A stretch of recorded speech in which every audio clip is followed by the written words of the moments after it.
ყველაზე წერია, რომ ეს ტონალური კანზე უნაცლებდეს 36 საათი. გავემზადოთ და გავტესტოთ ახალი Estee Lauderis Double Wear Foundation. ყველას გეხსოვებათ პირველი Double Wear, რომელიც წლების წინ გამოვიდა, ძალიან დიდი ხანია, რაც ბაზარზე არის და ყველას უყვარს, იმიტომ რომ არის მდგრადი, საკმაოდ მაღალი დაფარვის.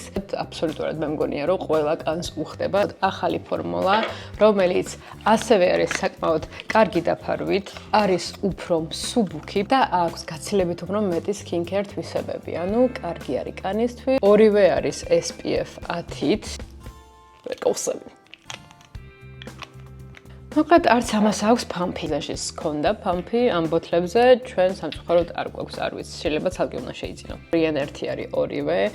ბოთლები ძალიან გავს ერთმანეს, თუმცა Estee Lauderis ლოგო აქვს ამას დამატებული.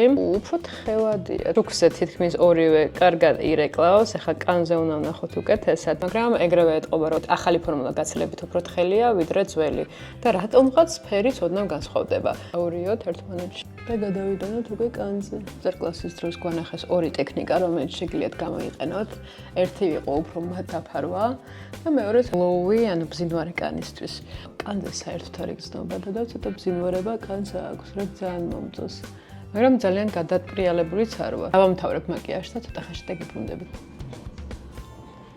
სასწაულად ირეკლავს შუქს. ეს ტონალური კანზე უნაცლებდეს 36 საათი. მაინტერესებს დღის ბოლოს მაინც როგორი შედეგი მექნება განსაკუთრებით აი ამ ადგილებში. ყველაზე დიდი პლუსი, რომელიც დაამატეს ამ ფორმულაში არის ის, რომ აქვს კანის მოვლის თვისებები, რაც ძალიან კაია, როცა კარგად გამოიყურები, ამავე დროულად ზრუნავს შენს კანზე. რომელი უფრო გირჩევნია, კლასიკური პირველი თუ ახალი ფორმულა?